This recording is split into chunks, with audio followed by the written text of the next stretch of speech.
Madame, Monsieur, bienvenue sur Afro Info 243. C'est votre émission critique actu de ce 25 octobre 2023. Nous allons revenir sur la situation qui prévaut dans la province du Nord Kivu. Les affrontements opposent les rebelles M23 aux patriotes résistants Wazalendo dans la région de Nyiragongo, au nord de la ville de Goma. Les terroristes du M23 d'une part le Rwanda sont en train de cibler des positions des FARDC en cessez-le-feu. Il y a une autre thématique qui semble être placée dans les oubliettes et ce sont les recrutements forcés et la traite des personnes dans un contexte de conflit. Et c'est de ça que nous parlons aujourd'hui dans cette émission avec un expert. Il est juriste également, vous allez le découvrir, il va se présenter. Mesdames et messieurs, restez avec nous.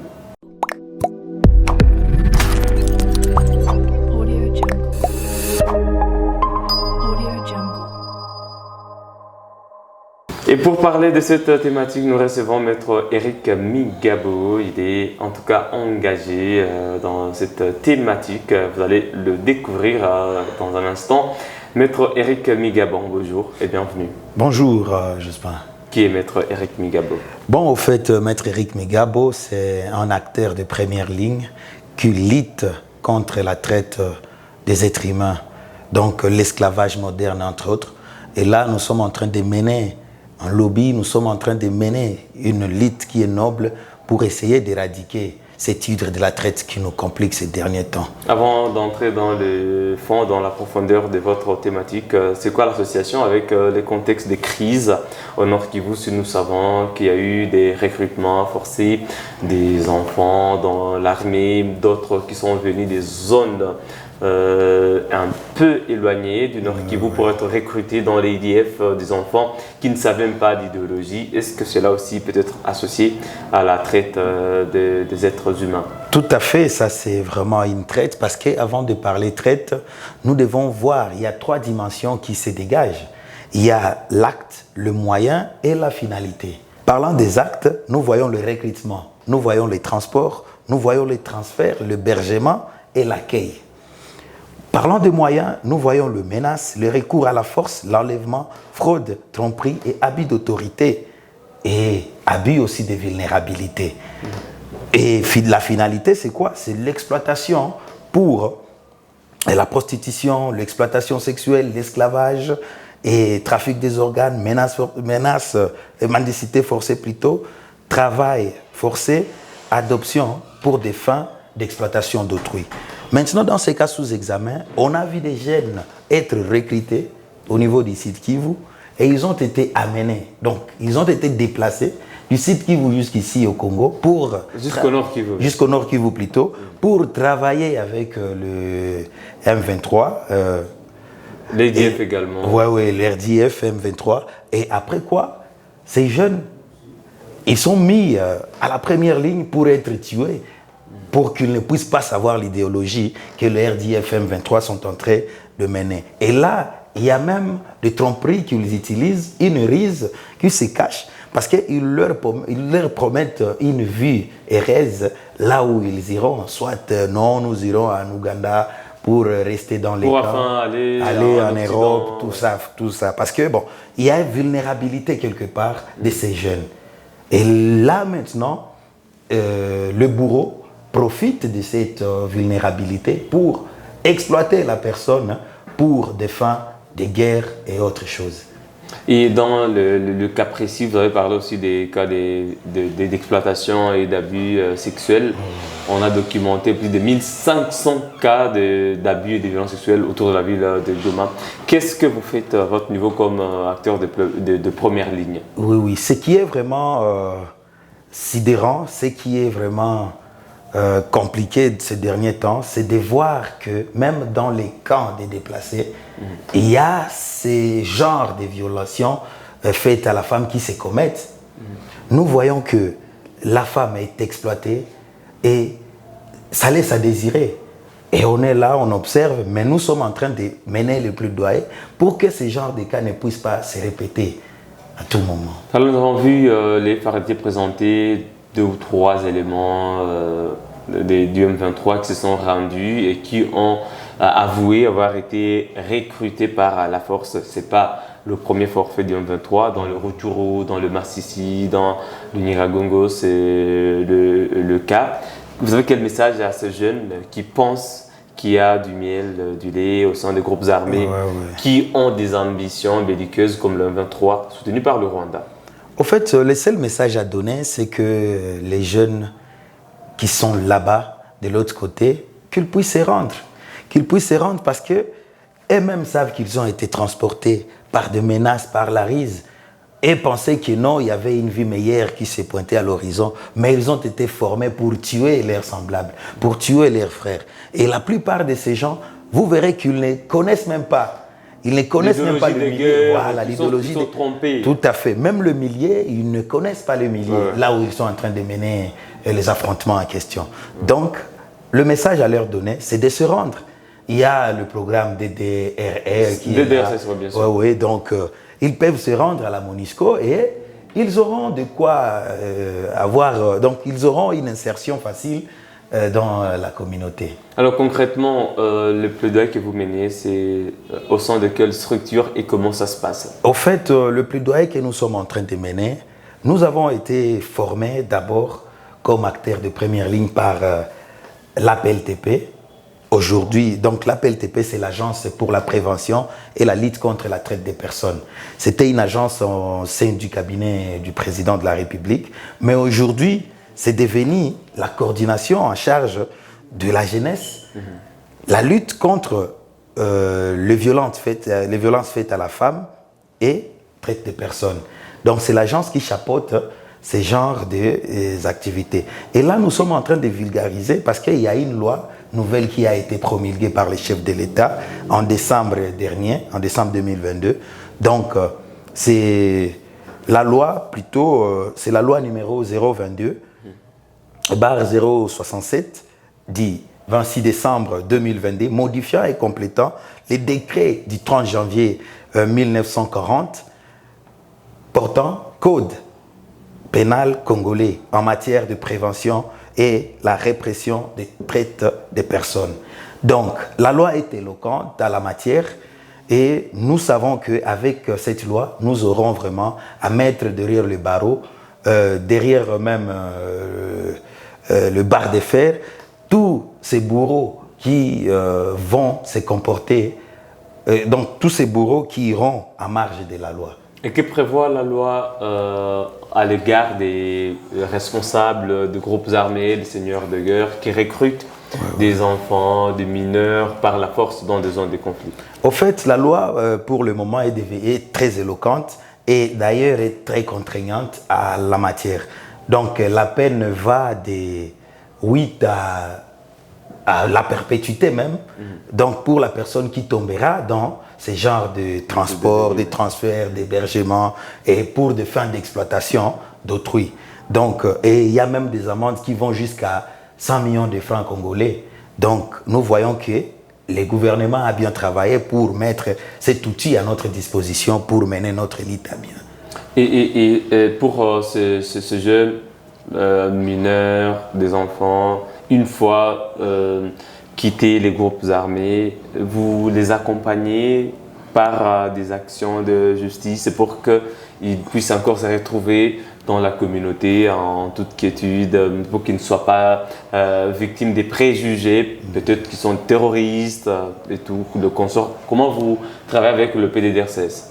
Bon, avec le PDRCS, on n'a pas vraiment des contacts ces derniers temps, mais nous travaillons sûrement avec la DIVAS, la division d'affaires sociales, qui se charge de ces enfants qui viennent de différents coins et qui n'ont pas où aller et qui voient comment faciliter leur insertion. Donc, nous limitons sur l'accompagnement juridique. C'est ce que nous sommes en train de faire. Et il y a des cas aujourd'hui. Oui, nous avons. Juridique. Il y a ces jeunes-là qui se sont rendus et qui se sont mis à la disposition de la justice. Tout à fait, nous avons des cas à notre disposition. Le mal en est que le bourreau vraiment, ce sont des gens qui ont beaucoup de moyens. Ils sont nantis financièrement et les coincer, ça n'a pas été facile avant que nous ne puissions avoir cette loi. Mais comme la loi, elle est déjà là, nous allons voir comment relancer nos activités et voir comment le mettre derrière les barreaux pour qu'il soit jugé et condamné par rapport à ce qu'ils sont en train de faire. Vous exercez dans une zone en état de siège. Quelles sont les difficultés, les défis auxquels vous faites en tout cas face actuellement? Au fait, les difficultés sont nombreuses, mais nous pouvons citer le trafic d'influence qui essaye de gangréner la province du Nord et du Sud Kivu parce que nous intervenons aussi là-bas. De l'Ituri également. Donc, je vous dis, ce n'est pas facile, mais nous sommes sûrs, avec l'accompagnement de tout un chacun, nous serons vraiment à la hauteur pour mettre hors d'état de nuire ces tigres de la traite qui essayent de nous mettre à mal. Alors, merci beaucoup à vous, Maître Eric Gabo. Vous pouvez nous faire une synthèse de la quintessence de la traite des personnes, des cas de recrutement forcés actuellement pour ceux qui sont peut-être ignorants dans la région. Qu'est-ce qu'ils peuvent retenir de cette thématique afin qu'ils puissent peut-être aussi prévenir? Parce que dans une dimension de prévention, peut-être qu'il n'y a pas encore beaucoup de cas de traite des personnes. Quels sont les mécanismes de prévention? Au fait, nous pouvons dire qu'il y a beaucoup de gens qui sont dans les cas de la traite des personnes, mais qui ne savent pas qu'ils sont dans cette situation-là de traite.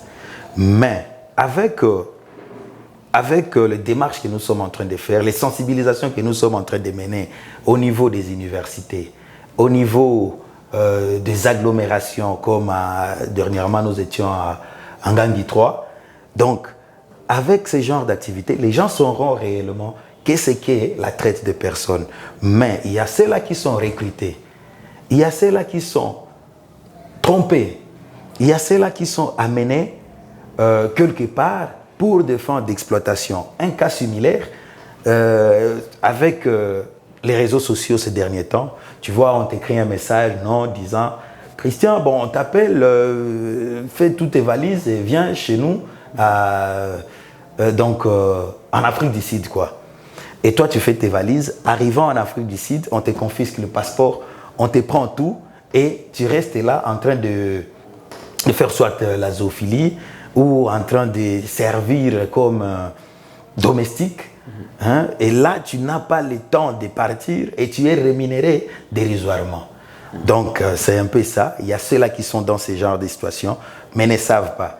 Parce que il y a ceux de Congolais qui avaient été amenés à Béni, sachant qu'ils vont passer par Kassindi pour aller en Ouganda, se réfugier afin d'aller en Europe. Tout à fait. Et ils se sont retrouvés au sein de l'ADF. Tout à fait. Et il y a il y a cette situation qui a essayé de nous tiquer un peu à l'oreille. Ça nous a sourcillé, ce qui est sûr. Mais ces jeunes-là ne savaient pas qu'ils seraient recrutés au sein de l'ADF. Mais au fur et à mesure, quand ils se sont vus sur la première ligne de front, ils se sont rendus compte que non, nous sommes venus ici pour être tués. Et là, c'est vraiment... Et puis, il n'y a plus de choix. Si vous refusez, vous serez abattu. Abattu, ouais. Et là, c'est mieux accepter de combattre pour s'échapper. C'est vraiment un cas de traite de personnes.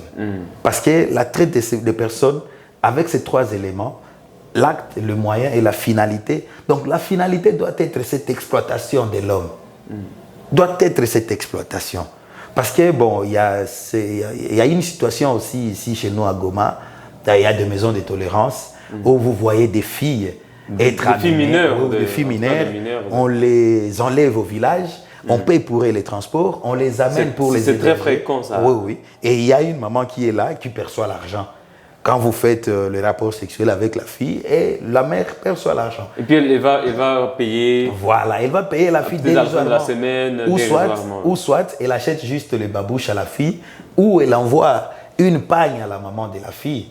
Et puis ce sont des situations compliquées parce que ces femmes-là profitent de la vulnérabilité des victimes. Tout à fait. Ouais. Donc ces femmes-là... Elle vient d'une famille... misérable ou pauvre, il a perdu ses parents et consorts. Donc c'est le tout cela est lié au conflit dans cette zone ici. Tout à fait. Ouais. Donc le conflit armène nous amène dans beaucoup de choses et vraiment c'est pas aujourd'hui que ça commence. on vient de faire autant de décennies dans cette situation, mais nous voulons vraiment que ça cesse. Comme l'outil est déjà là, nous allons voir comment nous y mettre pour mettre hors d'état de nuire ces bourreaux qui pratiquent ce genre de pratiques. Merci beaucoup, Maître Migabo. Pour terminer, vous faites quel rapport entre des jeunes qui sont exploités dans des groupes armés, aux ambitions, des prédations, des balkanisations, et ces jeunes voyants aujourd'hui qui sont en train de s'engager dans la protection de l'intégrité de la RDC selon l'article 63 de la Constitution. Est-ce que dans une certaine mesure, ils sont aussi contraints à le faire ou c'est par patriotisme? Bon, au fait, les jeunes qui sont en train de se battre... des jeunes comme nous, nos pères. Des jeunes comme nous, les Ouazalendo, comme on peut les dire. Évidemment. Et ce sont des patriotes. Ce sont des patriotes qui se sont dit que non, nos terres ne doivent pas appartenir à un clivage quelconque, tout ça. Nous devons nous battre pour essayer de récupérer nos terres et nos frontières. Donc ça, ce sont des patriotes. Ils ont une garantie de la Constitution. Oui, à l'égard de la Constitution, ils ont une garantie. Ce sont des on les appelle des réservistes ou quoi. Aujourd'hui, ce sont des résistants. Mais vous voyez que ces jeunes-là maintenant qui sont trompés pour des fins, pour des fins de l'ICRE, pour des fins... sont différents de ceux-là qui s'engagent. Sont différents de ceux-là qui s'engagent volontairement pour combattre les RDF. Et ils sont encouragés. Oui, ces jeunes, les Ouazalendo sont vraiment encouragés. Oui, Ouazalendo, ça veut dire les patriotes. Les patriotes, voilà, les patriotes sont vraiment encouragés. Mais ceux-là qui se laissent tromper, qui se laissent duper, qui se laissent menacés par des ennemis de la paix qui sont amenés dans la forêt pour se battre contre leurs frères congolais. Vraiment, je leur demande de se rendre. Il est encore temps de se rendre pour servir la nation dignement. Alors, pour terminer maintenant, par rapport à tout ce que vous avez reçu comme capacitation, bagages et tout, vous avez quel message à adresser à ce public qui nous suit actuellement pour que cette thématique qui reste du moins dans les oubliettes, qui est parfois confondue à la traite des Noirs à l'époque, on pense que c'est déjà une question oubliée. Vous avez quel message pratique à lancer aujourd'hui? En fait, le message est simple. Le message est simple. Que nous puissions juste dénoncer. Que nous puissions avoir le courage de dénoncer les cas de traite de personnes. Et nous sommes ouverts à tout moment. Et dès que vous nous appelez, nous pouvons venir et suivre et faire toute une procédure quant à ça et voir comment nous pouvons mener à bien la procédure pour que, pour que les bourreaux soient condamnés. Donc c'est un peu ça. Merci beaucoup à vous, Maître Eric Migabo. Je rappelle que vous êtes en tout cas, comme vous l'avez dit, défenseur des premières lignes, acteur des premières lignes. Donc nous espérons qu'à travers cette émission, peut-être il y aura des personnes qui vont nous contacter pour que vous puissiez les aider. C'est une bonne chose. Et pour ce qui est de la situation de ce mercredi, je rappelle que des Ouazalendo font toujours face au M23, tenu par le Rwanda, et ce dernier qui sont en train de cibler des positions des FARDC à Kibumba. Il y a même un élément du contingent kenyan de la force de l'air qui a été tué hier dans les affrontements. Nous allons revenir auprès de vous pour vous mettre toujours au parfum de la situation. C'était un plaisir de parler de cette thématique très délicate et importante. Merci à vous, Maître Eric Migabo. Merci beaucoup. On espère qu'on se retrouver très prochainement. Merci beaucoup. Voilà, c'était un plaisir de partager avec vous autour de ce sujet, mesdames et messieurs. N'oubliez pas de nous laisser un j'aime pour nous encourager. Abonnez-vous à Afro Info en cliquant sur s'abonner, activer la cloche des notifications. Cliquez sur la toute première personne à recevoir toutes les notifications, des informations publiées sur Afro Info 243. On se fixe un nouveau rendez-vous de critique actu. À très bientôt.